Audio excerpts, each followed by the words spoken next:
Meanwhile, in space, Jean Grey, a.k.a. the Phoenix, picks up her father-in-law, Corsair. Yes, hi, Scott.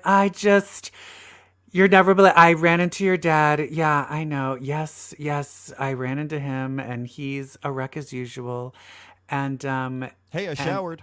oh my God, your dad's cock is out. Hold on. Yes, his cock. Yeah. Can you put a towel on, please? Jeez, sorry. Okay, What do you gotta eat? I'm sorry. Can we turn off the porn music, please? I'm not gonna fuck my husband's father. It's just jazz. Okay, stop the music. Stop it. All right, I'll turn it off. All right. Okay, anyway. So, what do you have to eat? Unfortunately, I only have... I have a granola bar in my bag. Let me go get it. I'll be right back. Okay, thank God. Okay, all right. Okay, up and his ass is out. Hey, okay, nope. Maybe we should order a pizza. We're in the middle of space, light years from civilization. We can't turn the porn music off. All right, sorry. It's just light jazz. Okay. Can I ask why you're alone? Why you are alone? Anything waiting, calling out to me? Jean, I need you, Jean. And there was a few weird moans. What was that about? I want you, Jean. Oh, look at that. The jazz went on again. Oh my God. I can't believe it. Come on, just a quickie. Just a handy. No, look, I will say, powers. Oh, Jesus Christ. I am impressed that clearly Scott got his huge cock from you, okay? Yep. All right. Scott. You know what? Oh, yeah, Scott. Your son. Oh my God. And the fact that you're such an asshole does turn me on more. Okay, here's the deal. What if I Phoenix Force TK your dick, and then you can just shut up, where I don't actually have to touch you? That's fine. And then you could rewrite time so that it never happens. Or happens all the time. Okay. All right. Okay. All right. All right. Here we go. Mm-hmm. What? This is John Tesh. Oh, shit. I was still in Psychic Link with Scott. No!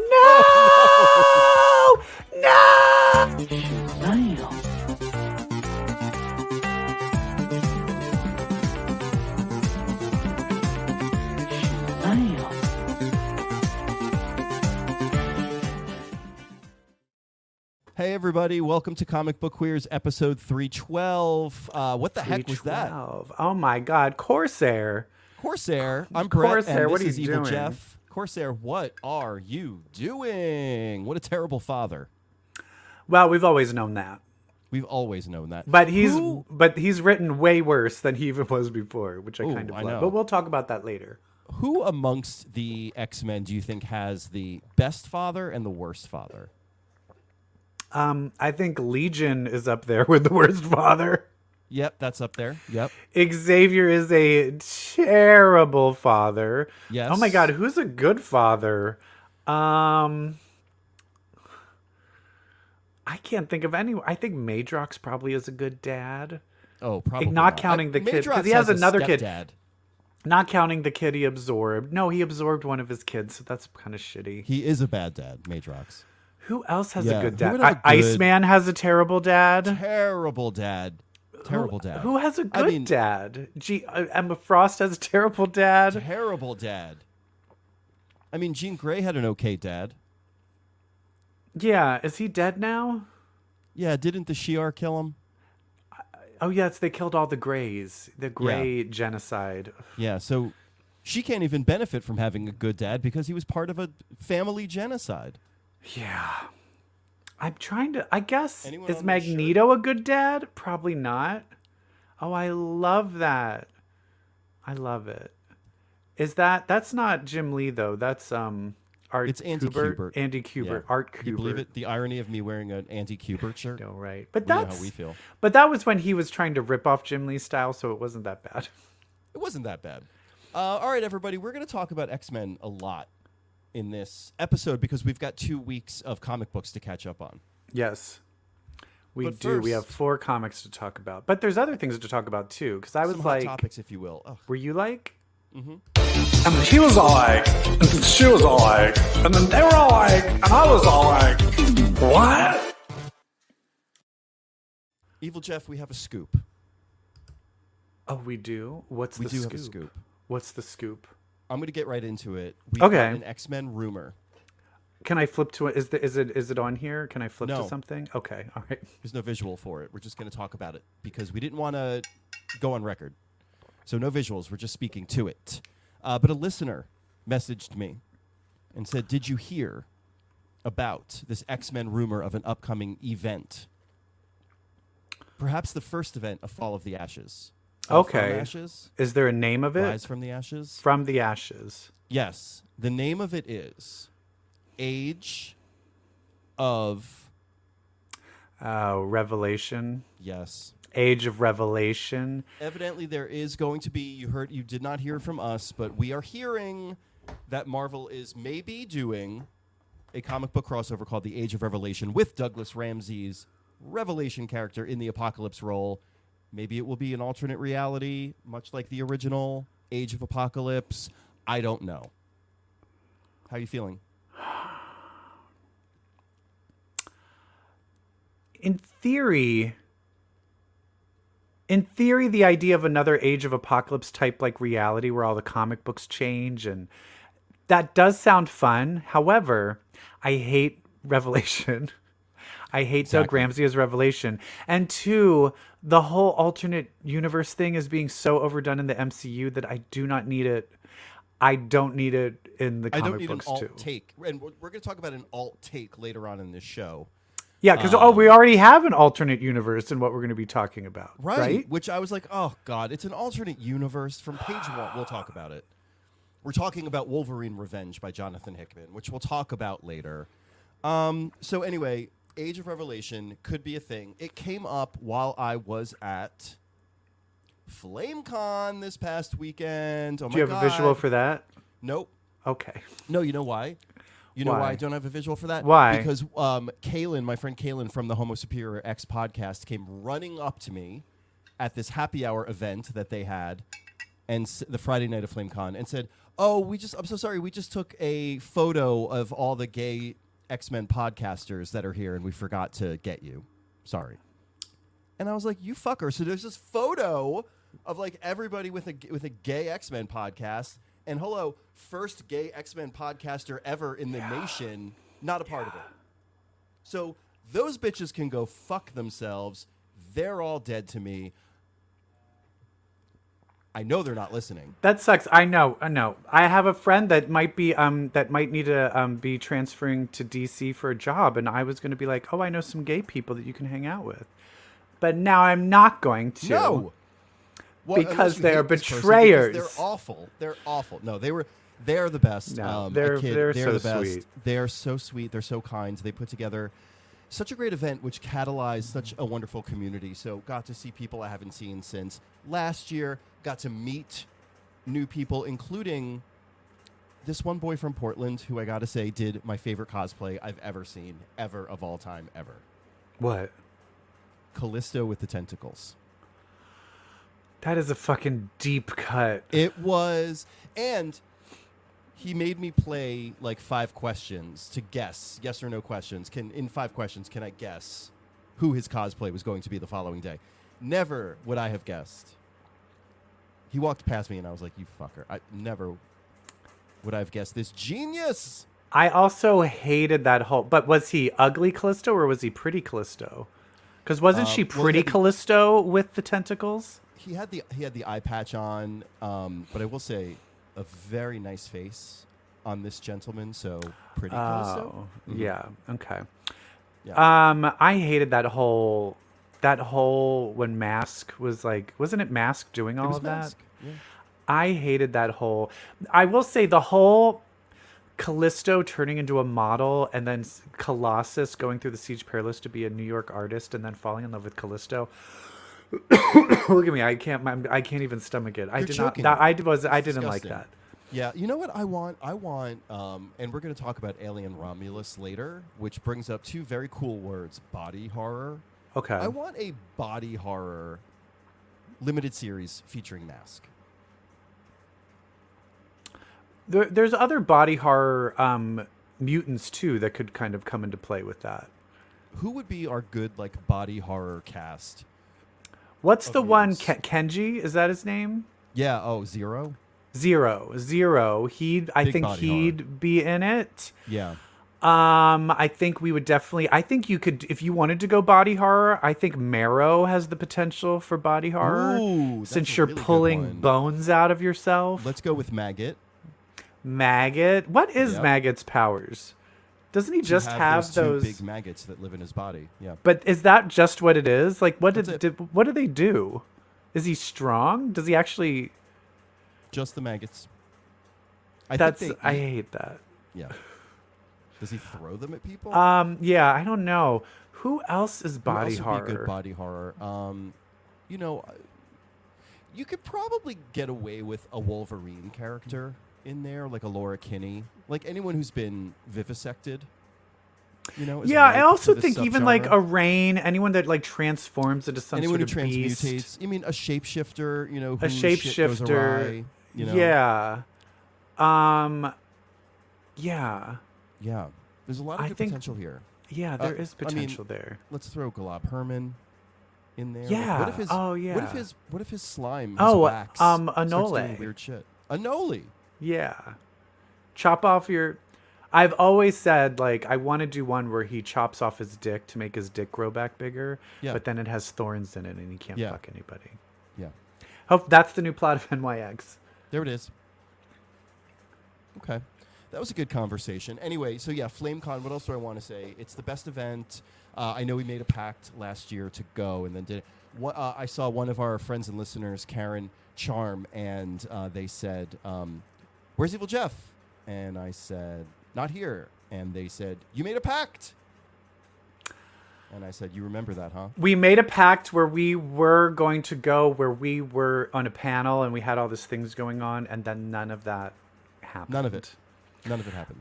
It did not happen because by the time we were like, let's look into that, it was like, here's all the panels. And we're weeks. like, oh, well, we maybe should have looked into that earlier. Yeah, and let me tell you, those cunty Homo Superior boys who I hate, they've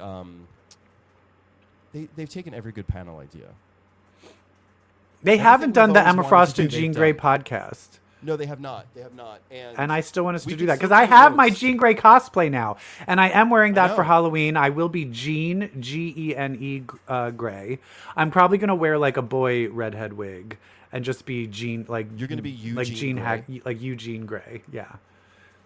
Like Gene Could you Hackman please say Grey. your name is Eugene Grey and not just Gene? Just say it's Eugene Grey. Eugene Grey. Yeah. That's I better. like it. Yeah. Yeah. Okay, good. So that's my hot topic. FlameCon, Age of Revelation. Oh, one of the FlameCon boys, who I forget who it was, they were like, did you see the original designs for Revelation? And he was originally live, skinny, long hair, girly. Dare I say, demure. Gay. Demure. Mindful. Have you been Cutesy. hearing what's going on with that? Yeah, LeBron had enough money to transition. No. But then, what? The trademark. The trademark.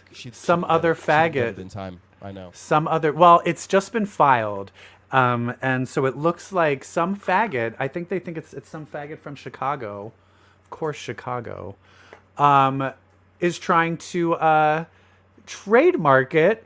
But they said it's only been filed, and they do feel if she can get a trademark lawyer that she could easily get it overturned and get the trademark. Do you know what was trademarked specifically? Like, you can't trademark the word demure. It would. It was using that phrasing for all advertising. very demure. It was very yeah. So mindful. she technically could still make T-shirts and stuff because merchandising wasn't, but it was for all advertising. So technically, how she's doing those ads now, saying, "Oh, Taco Bell, very demure, very mindful," that person could then sue and be like, "Give me all the money for that because I have the trademark." Well, we're gonna get sick of those words in like negative 5 minutes, Exactly. so- Girl, I was sick of it. I mean, I love Jewel. I think she's great, but it's like, come up with a new one now because it's now people like I just saw on the red carpet for Murders, Only Murders in the Building on the red carpet. Someone asked Steve Martin, who was the most demure on set. And I was like, I'm done. Do you know what my association with the word demure is? What? in the movie Total Recall, starring Arnold Schwarzenegger and Sharon Stone. Yeah.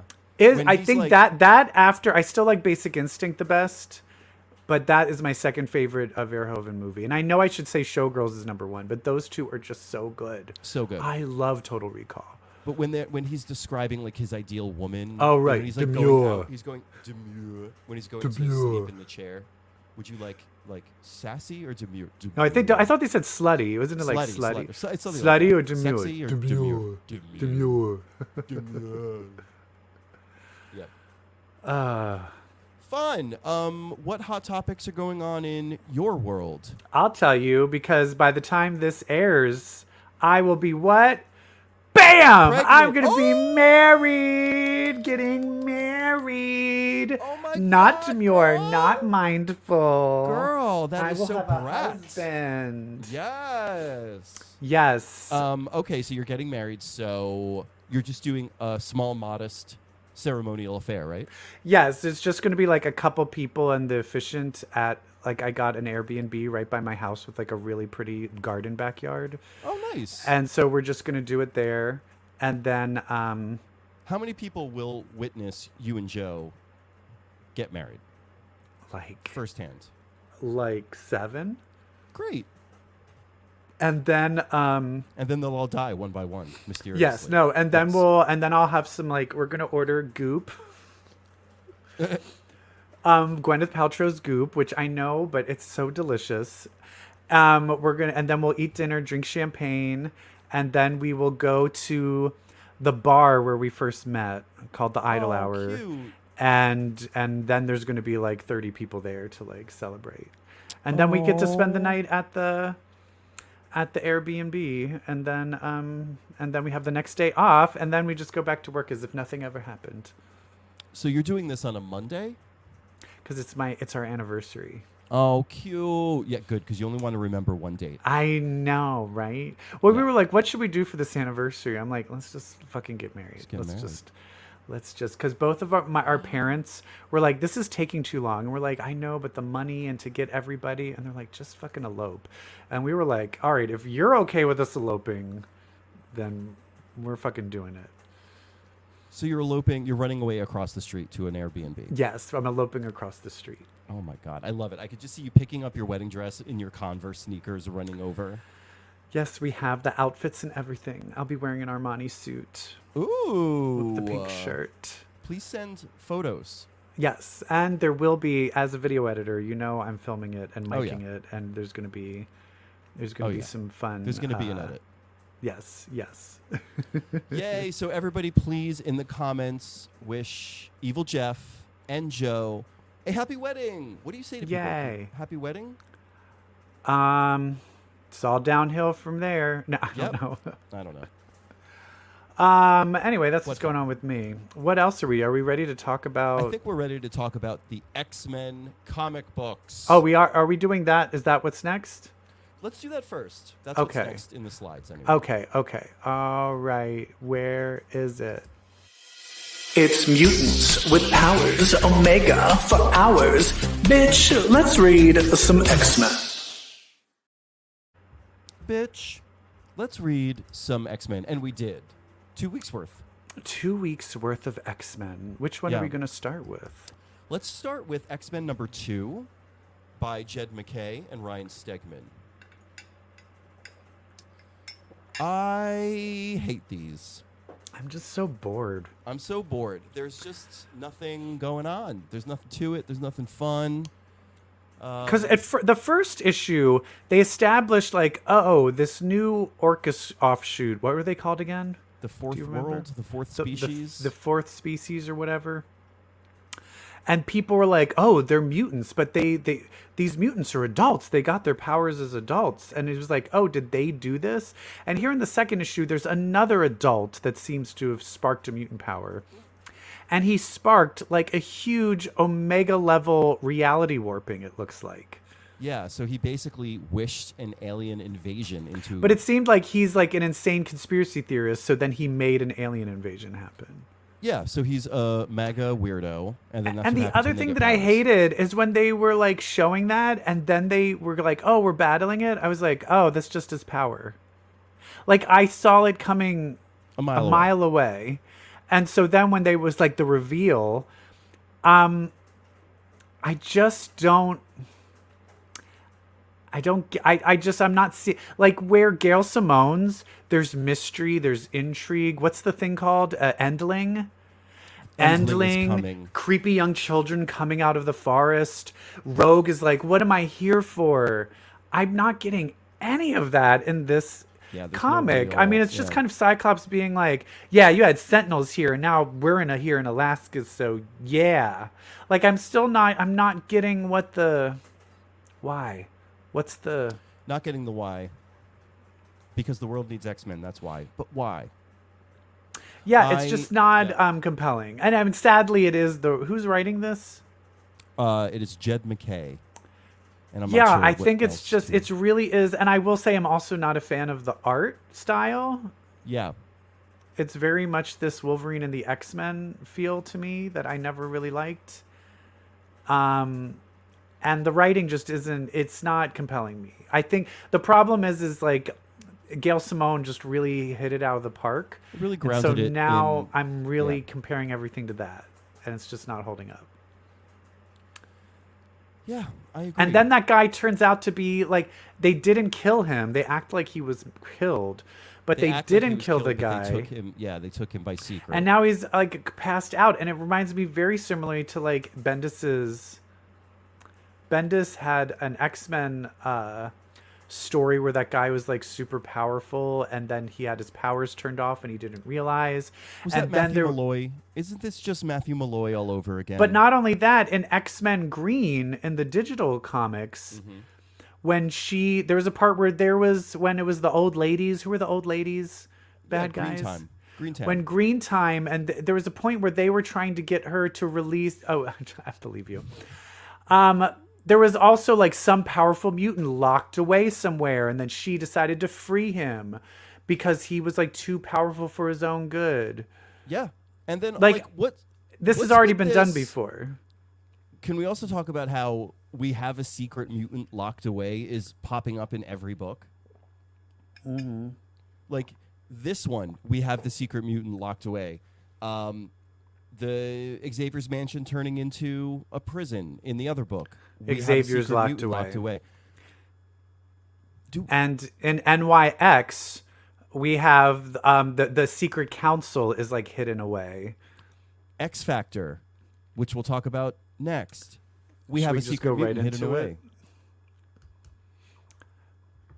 X Factor by our favorite Mark Russell. Is he our favorite? What else did he do? We love him because he did the Wonder Twins. He did Snagglepuss. He did the Flintstones. Oh, that's right. He's coming from DC. Yeah. He's my favorite satirical writer in the game right now. Yeah. The thing that I do, it's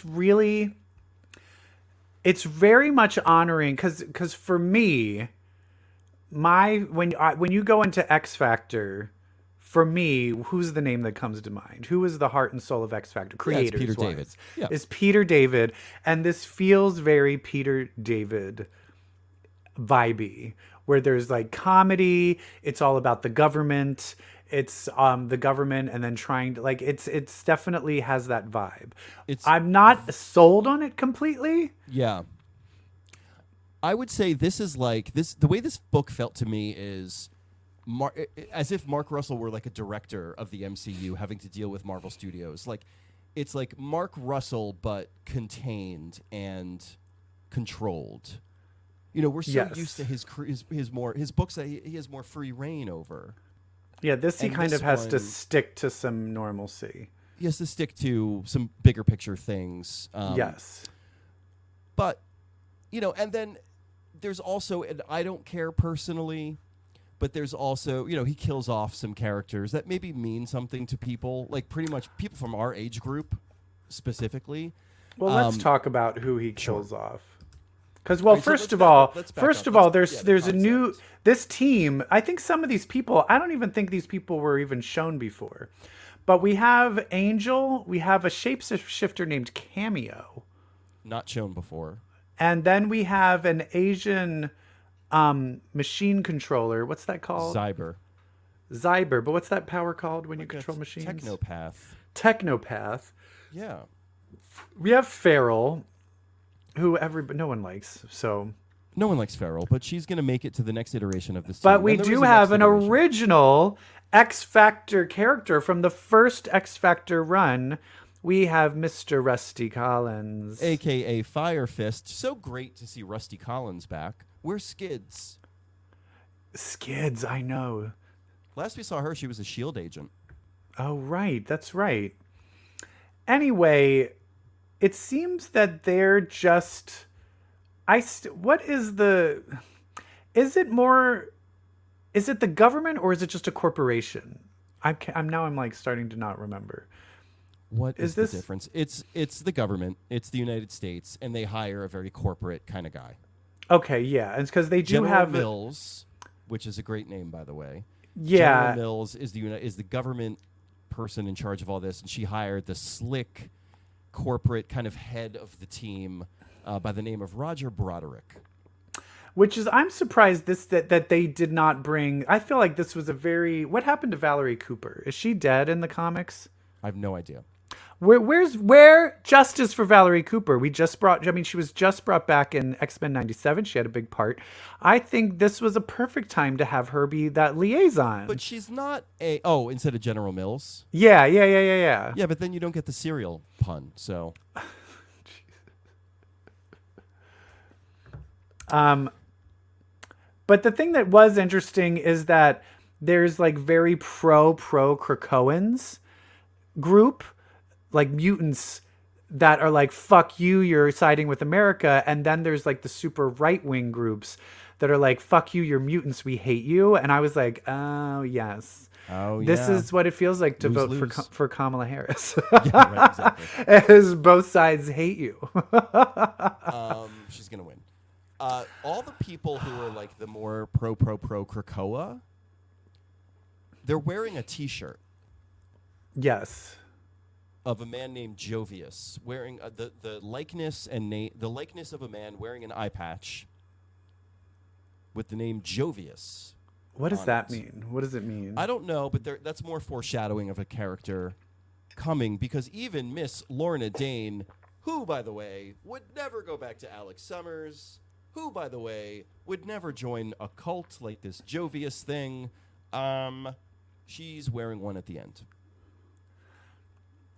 Well, the thing that I think is missing is we see Alex and Lorna are back, and it's like, when did he break up with Madeline? Why would Lorna ever talk to him again? Why do they really have that much of a beef? Well, I mean, he's fucking nuts, and she's grown. She's fucking nuts too, though. No, she is not. She's grown. She's managing her mental health. Okay. Is she? No, the thing, though, is I feel like they decided to just start. And I guess if anyone else was reading this, they're like, oh, okay, yeah, they used to be together. But you and me are like, nope, you were with Madeline. Yeah. She was doing the previous X Factor on Krakoa. I need some... and I can understand if it was like, her dad is now back to life. I feel like that would be where her priorities are, not this whole entire mutant like, you know what I mean? Yeah. I needed to, I feel like it could be at this point, but I need like a little, there should have been an X-Men Infinity, and apparently there was an X-Men Infinity with Havoc, but it just was like it didn't delve into any of that. Interesting. I went through the X-Men Infinities because it says here, like, read the X-Men Infinity, because it was like, you almost died. And I'm like, he did? He did? And I was like going through the X-Men Infinities, and it really didn't explain much in there. And also those X-Men Infinities, sorry, are terrible. Yeah, they're not. I couldn't get through them. They're awful. Yeah. They're not great. But anyway, this is setting up for Polaris to be like a crazy antagonist, like Krakoa needs to be back. And so she's going to fight X Factor. And then Havoc decides to join X Factor. But I will say that if we do jump on board with all of that, the idea of Havoc leading X Factor and then Polaris being the enemy, That's pretty What does cool. that bring us back to? Like the Malice days. Yes. Yeah. And I love that. Outback time, or even like when he jilted her at the altar, and she got a little Magneto-y then too. What was the time where she was like full on cuckoo for Cocoa Puffs? It was like in the late 90s. Like, there's a point where she was like, where she was like full on having a psychotic break. I love that. Yeah. Wasn't it after their wedding didn't go well because and then Nurse she like Annie? went all crazy. Yeah. The Nurse Annie shit. Oh my God. We need to revisit some of these. Like, we should do like cover the worst X-Men storylines. Like do a Stacy X or something. Like, just, she's a good person. I would love to do that because the content's feeling a little light these days, thanks to our friends the New Books. So anyway, the team dies. EvilJeff. Well, also we have. It seems like, but let's also talk about Darkstar. Darkstar with her heel turn. Darkstar with her villainy. And is it just because she's Russian? So it's like, we're Russians and we're evil. And we're going to get more of that later. If you're Russian, I guess you're an evil bad guy. The end of story. Welcome to the new Cold War, everybody. Anyway, but it seems like Angel sees Darkstar. He goes, Darkstar, still killing for money, I see. And you're like, I didn't associate her with that. Yeah. All right. Well, they end up going off on a mission, and it looks like Darkstar is trying to blow up this power plant. Because why? Not? Just as an act of terrorism? Why not? And in the end, they do blow it up, and Rusty Collins dies. And is Farrell dead, or is she just injured? Farrell's injured because she's going to be on the team moving forward. And then is Cameo dead? Cameo, I think, is dead.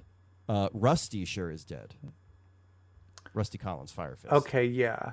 And then we get led to the new team, Polaris in her Jovius outfit becoming the bad guy, and then the new team is Havoc, Frenzy, Tattooed Pyro. Remember Gay Pyro, who just vanished? I wish. What happened to Gay Pyro? I don't know, but I need him back. Cecilia Reyes, which Granny Smite, a new character, and Zyber. Do we know what Granny Smite's powers is? No idea. To be too tart, but taste good in a pie. I am either going to absolutely love her or absolutely hate her. There's going to be no in between. She's probably going to die in like one issue. Then I'll love it. And then there's also a final reveal where General Mills General Mills is like hiding something in a top secret security clearance. Doing it right now. What do you think that is? She says, if people find out what we're keeping in there. Are they keeping a person or a thing? Or like a legacy virus? Or what do you think it is? I think it's a person. I think it's a purse. Oh. It's a Birkin bag. I think it's a Louis. Mm-hmm. I love it. So this one's still on I'm still on the fence with it, but it's fun. But at least it has a soul. It's trying something. It's trying to be interesting. Exactly. What else do we have here? We've got this. Oh shit. We've got this Wolverine Revenge book by Jonathan Hickman, which, you hear Wolverine Revenge, you hear Hickman, you're like, finally, someone's going to clean up what's left of Orcus, right? No, that's not what's happening. I mean, I like that they were like, Hickman's like, I want to do Wolverine, but I want it out of continuity. I like that too, but I can't say that I liked the book.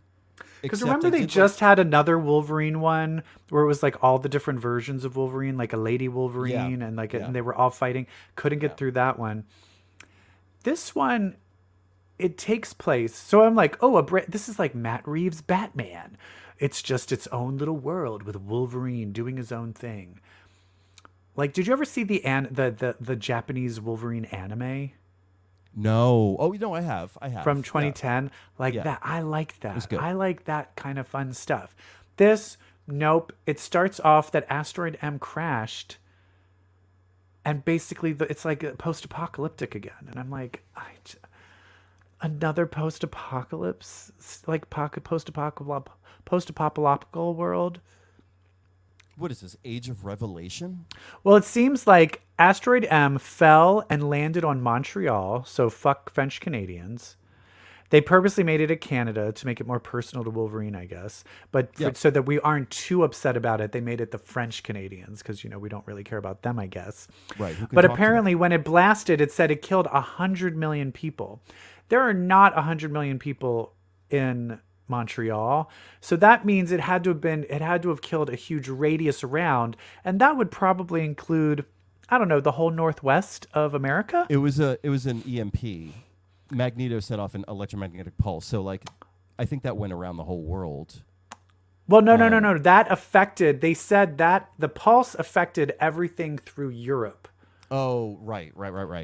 But Asia and Russia were unaffected. But no, I think the actual crash killed, they said the initial crash killed 100 million people. I thought the pulse, because the airplanes fell out of the sky. Oh, because the airplane, all right, maybe that is, all right, it wasn't fully clear.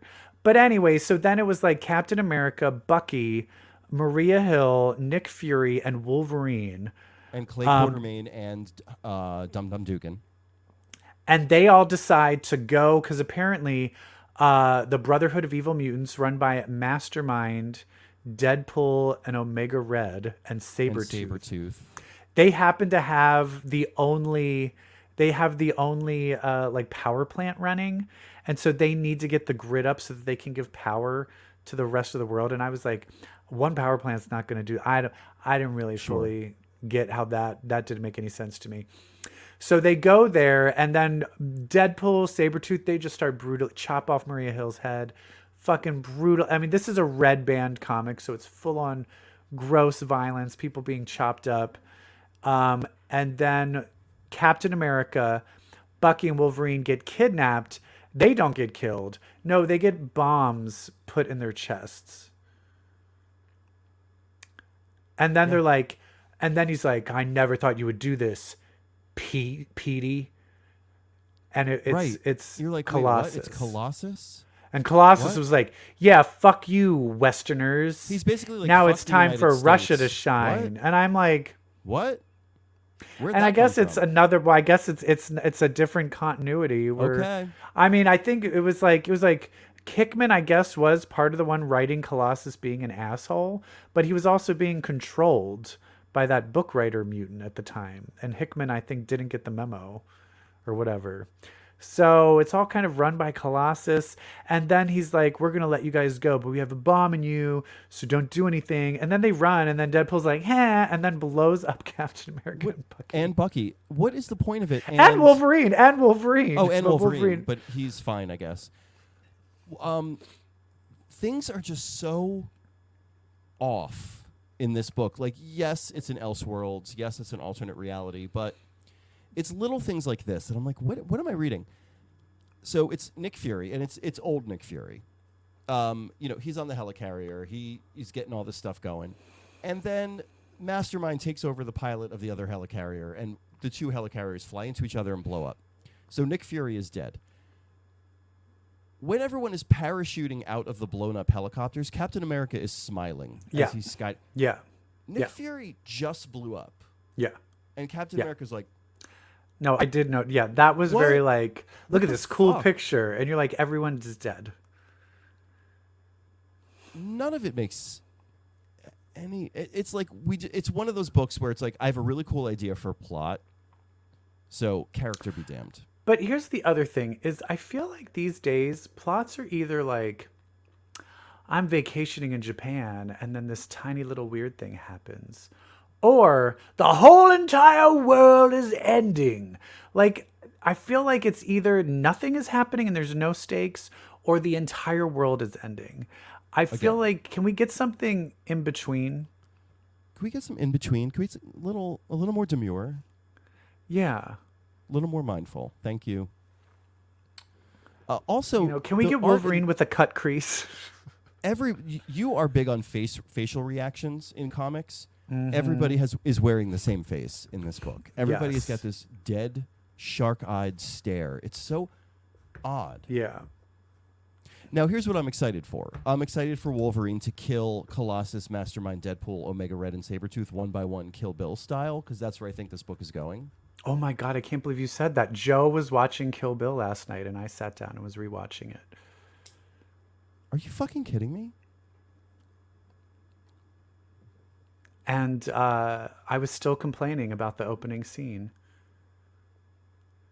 Because my favorite was Vivica A. Fox was kind of my... I just kind of loved their whole interaction. Okay. What?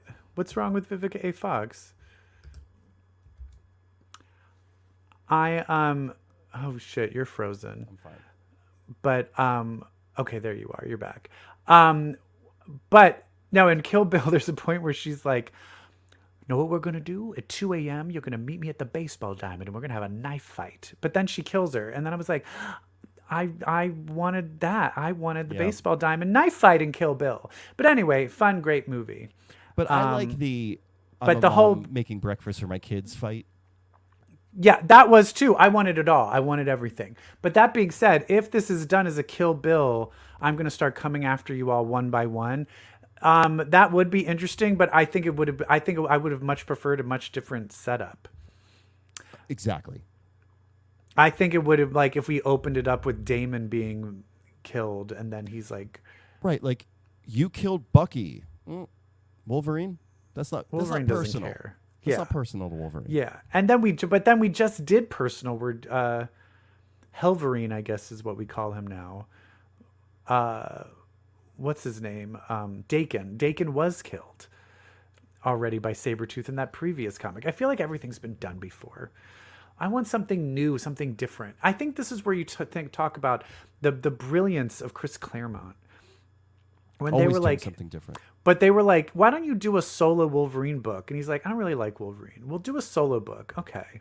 Kind of want to write about ninjas. Let's have him in Japan. And I guess he's old, so I guess because he's healing factor, he probably can live a long time. So maybe he had a whole past life. Like, the fact that he decided to do something so different, I feel like everyone else is just not. It's like, I want a nice hard left turn if you're going to do a Wolverine book. Not totally, because then there was that one Wolverine book where then he had flaming hot claws. And then that I did not like. Basically, I don't think anyone can make me like Wolverine. I think that's what it comes down to. I love Wolverine. I think he's one of the best X-Men because he's so iconic and he's so honorable, and unfortunately people just don't get creative enough with him. Yeah. Sorry, Hickman. Like, Hickman is 2 for 0 because I stopped reading Ultimate Spider-Man 2 because I was bored. Yeah. Yep. There's a franchise we'll talk about later. It's Alien that I want to address, like, okay, how many different ways? Like, they're like the Taco Bell. Well, we'll talk about it later. I'll be very interested to see because I do not like. I do not. I stopped watching Alien movies a long time ago. I can't wait to catch you up. And so I'll be interested to see like where you place that with things. Yeah. But in the meantime, let's talk about Phoenix. We talked about it in our little opening number. So Phoenix number 2 is more Jean. Doing a lot of... It feels like Jean's got a lot of errands to run, chores to do in space. Yeah. And so we're watching Jean check off her chore list. I don't know. That's how that feels. The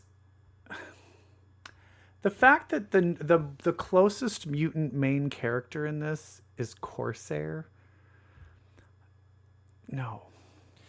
This is... You know how I need more. Do you need different X-Men? Like, you need her to have a foil.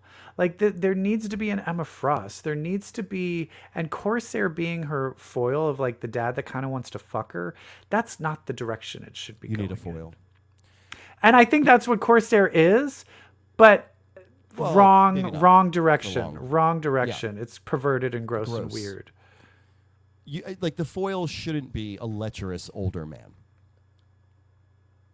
You know how you lose me in comics, especially X-Men, when you take characters and you put them in this faraway land, and then you make the people of that land be like very prominent supporting characters with names that like you can't remember. So like Pericus and Adani, I don't care.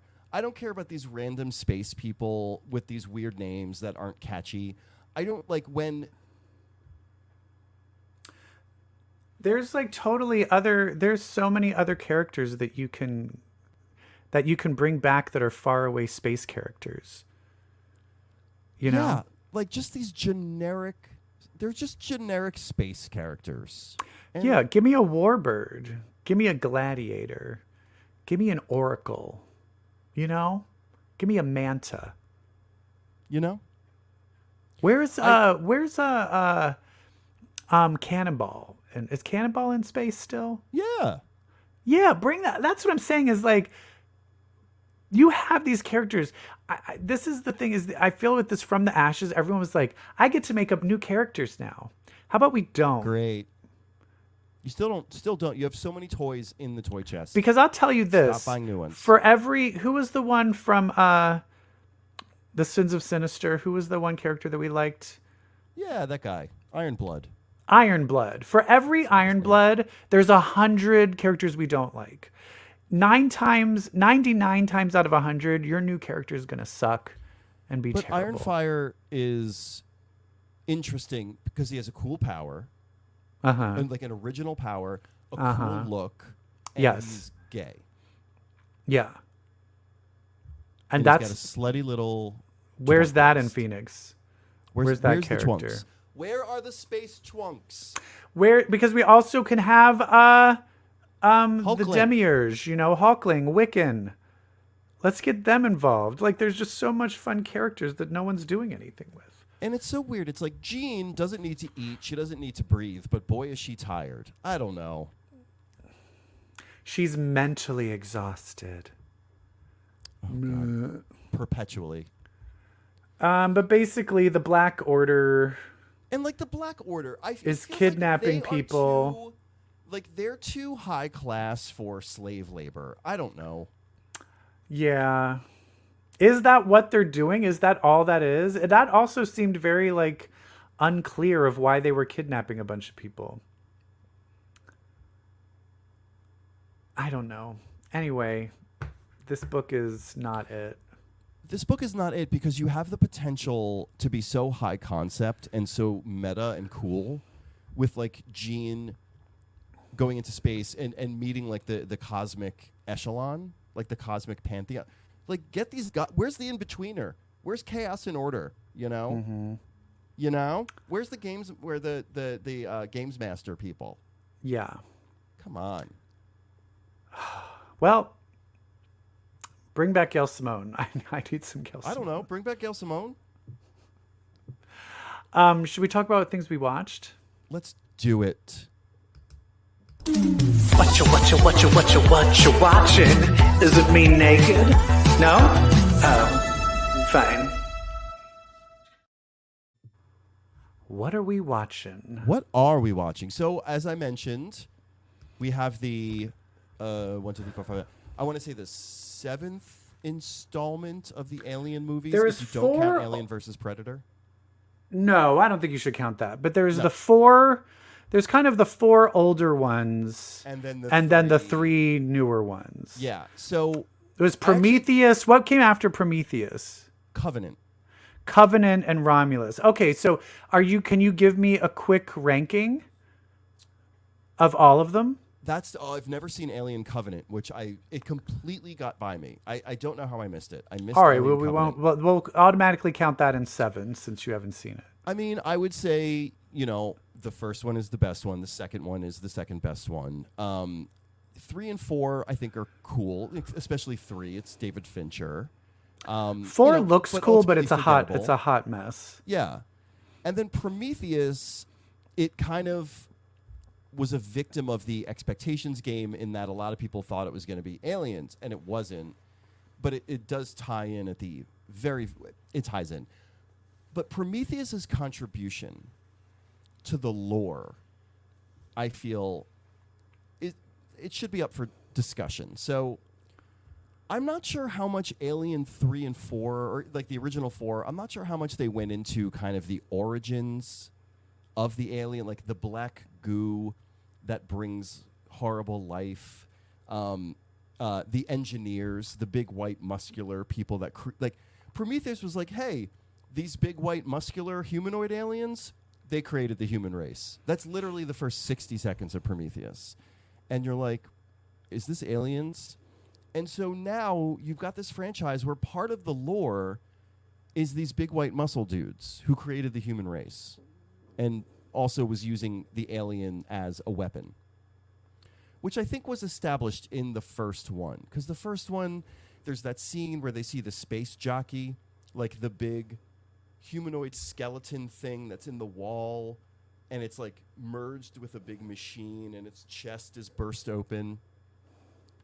So, like, they took this cool H.R. Geiger piece of art from the first Alien and basically built, I feel, like 3 prequel movies around it. What was Covenant about? Do you even know what it's about? I'm not sure, but it is very much a follow-up to Prometheus. I'm not. That's where that's my gap. Because this alien Romulus looks more just like your run-of-the-mill scare. An alien comes and starts killing a crew. Right. From the trailer I saw. I did not see the movie. It is what Covenant is. But this, interestingly enough, takes place right after the first one. Takes place right after Alien. Oh, because so Aliens... this is in between Alien and Aliens. But doesn't Aliens take place like... Because isn't she in a sleep chamber? Yeah, so I feel like it was like 80 years late. It was like 100 years later or something. Yeah. So this one, they happen upon the Nostromo, which is the ship, the wreckage of the Nostromo, the ship from the first one. This is about a group of young adults. The alien ship that they... Yeah, the from the crew. From okay, the first not one. not the Sigourney Weaver's ship. No, Sigourney Weaver's ship. Oh, okay. Yeah. But where was she then? Did she fly off in a... Yeah. Oh, that she flew off in a little thing. Yeah. Why did they come upon... Are these good guys or are they like pirates or... They were escaping this world, this like... it was Earth. They were escaping this like heavily capitalist... It's like major late stage capitalism where you basically need to work for a living. And so it opens with this girl who's like her time is done. She no longer has to work. She can go home to another planet, which is 9 years away. Because now, you know, there are human colonies all over space. And so they're like, no, your work is not over. You actually need to work for another 6 years. And so she escapes with this small crew that is basically escaping their work obligations. And they're just going to go to this other planet, but it takes 9 years to get to, and they don't have enough fuel in their cryo chamber. So I forget what happens, but they basically happen upon the Nostromo with the intent of taking their cryo chambers and their cryo chamber fuel so that they can escape this horrible, oppressive society that they live in. But then aliens. So they're on the original Alien. So you know what they do? Ian Holm, the android from the first one, they reactivate him, and he's CGI. Is that actor alive No. in real life? Okay. No. He's also the actor that played, he was Bilbo Baggins in the Lord of the Ring Right. movies. So he was the original, like, betraying alien from the first one. So he's like a torso and a head and arms. So they reactivate him, and like he leads them, blah blah blah. So basically, they happen upon aliens again. But that black goo from Prometheus plays a big role in it. In fact, it informs the entire third act, where they do the wildest thing. So Romulus, I would say, is one of the better movies. So you liked it? I liked it. It felt cool. Okay. The third act is wild because spoilers. Are you giving away spoilers? Yeah. The reason I say alien is the Taco Bell, because it's like you've got the aliens are, you know, death machines. They have blood acid, they have face huggers, and they have the thing that comes out their mouth. And that's what we're gonna play with. So like now there's a lot of face huggers. Now there's a big face hugger. You know, it's like there's only so. It's like there's rice, there's beans, there's only so many ways you can combine those things. But what happens in this one is there's this pregnant girl. Oh, no. And then I'm like, wait a minute, who's the father? And I'm like, oh, my God, it's her cousin. So there's this pregnant girl. And she gets thrown around. She gets taken by the alien. Like, her baby's not in good shape.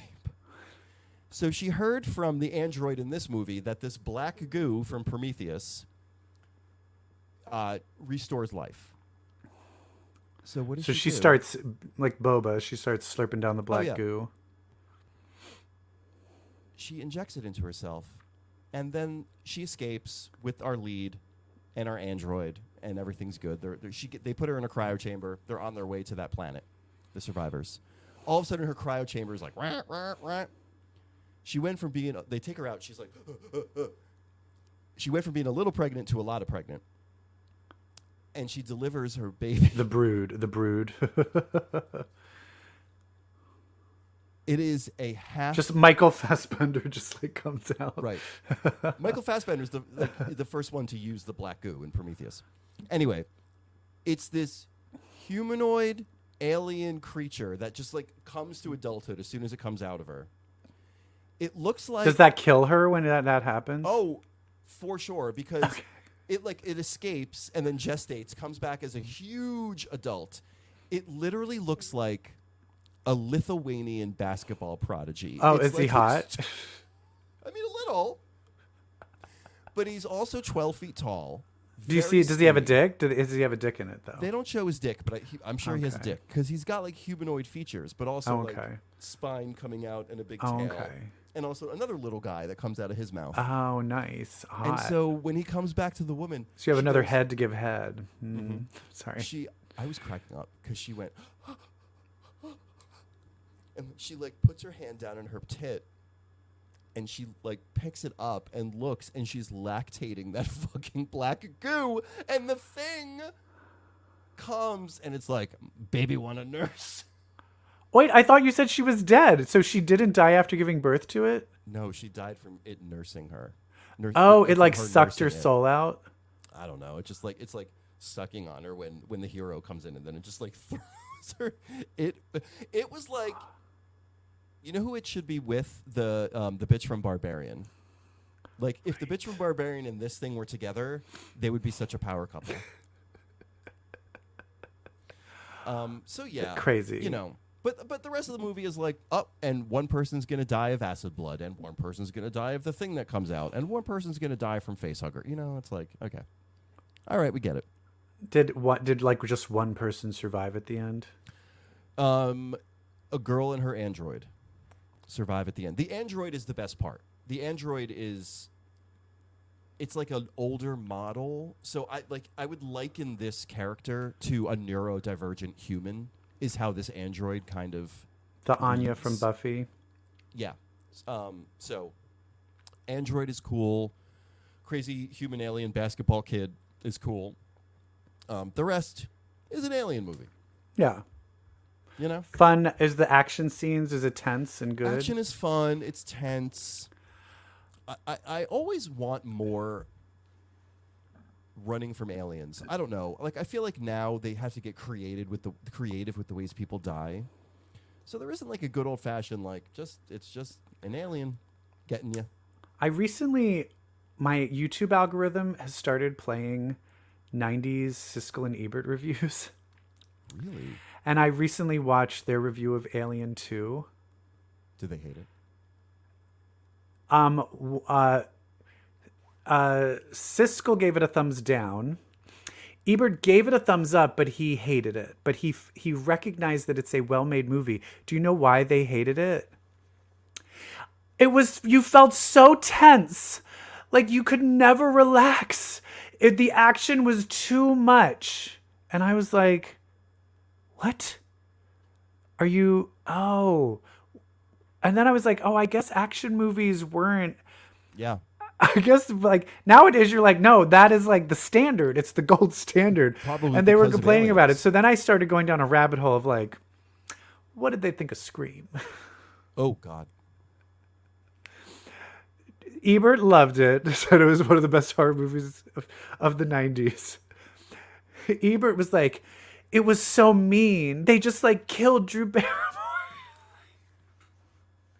He was like, they were just like killing people and they were glorifying violence. And Roger Ebert's like, it's a teen slasher movie. And he's like, I don't think these should exist.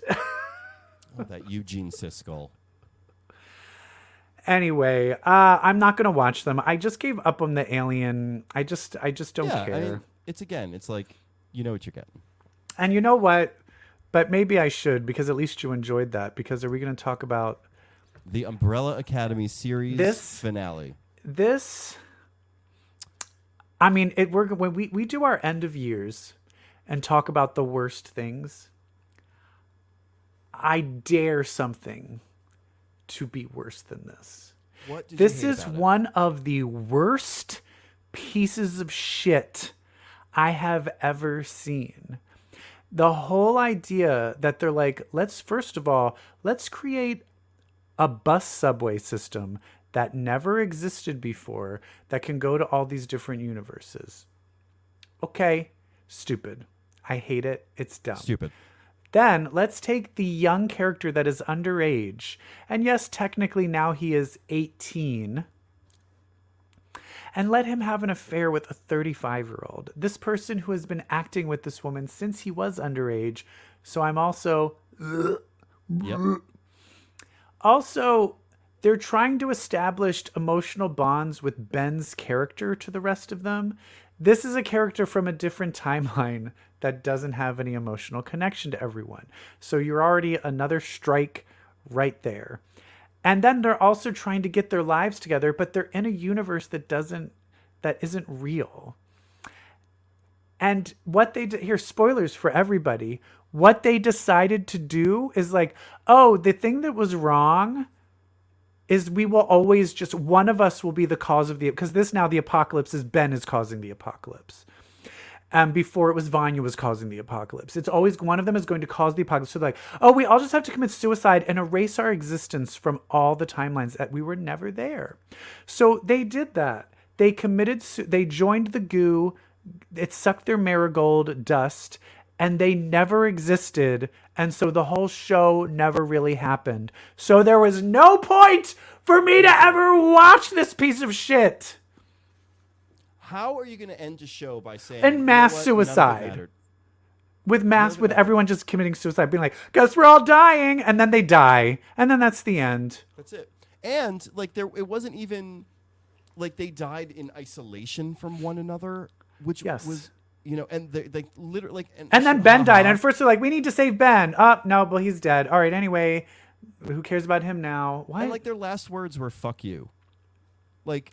Sure, look, I love a good fuck you like anybody, but to even insult the audience that much, we're like, not only did it ever happen, fuck you for even caring. And it just... And then it shows you the future where the girl from Grey's Anatomy and yeah, all the characters are okay. All the characters are okay, and I'm like, I didn't care about any of them. I like the Umbrella Academy characters. Yes, yep.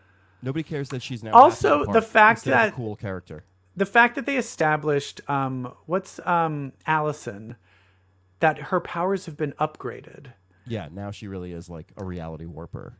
And so she's like, I'll take care of this. And then he just hits her and knocks her out. So they don't even show her. They're like, oh, how are we going to get rid of it? Since she probably could stop it. But also, and I mean, isn't that what they always did with Allison, though? Like the most powerful character on the team never once had a moment. Yeah. They were so lazy with them getting new powers. Like some of them used them, some of them didn't. Sometimes, like some of them were defined, some of them were not. Like the point when Lila at the end, when she was like, "Let me mimic your power, so that we can actually blink out of here." To 5, I was like, "Oh yeah, she's a power mimic." I forgot that's her power is basically rogue or sync. Like they don't do anything with that. They did more with her getting fucking laser eyes than they do with her ability to sync up with any character. And this is a show that it does the opposite of why I hate most other shows. I'm always like, relationship. You need to be talking about the relationships. all they talk about is their relationships, but they're rehashing like, Dad, you never loved me. I'm like, we're still in this. We're still this. Also, that's not the same timeline. He doesn't even remember you. So you're dealing with characters that don't remember you, and they're still trying to play out the same. It just doesn't. Also, he's an alien who maybe never cared about you ever. And are we going to explore the alienism? I don't think we did. And then it turns out that the mom character was the one behind it. And I was like, I don't understand. That doesn't make any sense either. Like, who is that woman? I never really caught who that is because their mom was the robot. But I thought the robot was based off of, wasn't she based off of that woman? Gotcha. Yeah. I think. Yeah. And also, Terrible. And then in the end, they're like, little marigolds blossomed up. And that's them because they're dead. And I was like, this is the worst piece of shit. Also, it makes no sense that why would her kids be alive? If they didn't exist, how did the kids live? No. I hated it. I hated it. What a horrible ending to a show that used to be so fucking good. I know. So sad. I hate it. I wanted. I'm taking it off the screen. So sad. Goodbye. It never, what was on the screen? I don't even remember. Because they didn't exist. Honestly. We were drinking a lot of haterade on this show. We were. But it was deserved. Good. It was deserved. We were like, fuck Homo Superior. Oh my God. We're like, fuck Wolverine. We're like, fuck X-Men. We're like, fuck Umbrella Academy. And I was like, fuck Aliens. And fuck Siskel and Ebert. Fuck especially Siskel. But you know who we don't fuck with? Each other. Gays. Comic books. And gays. the comic book readers. Queers. Why is that, Brett? Because if you read comics, well, then that makes you queer. Okay, bye. Bye. Shazam.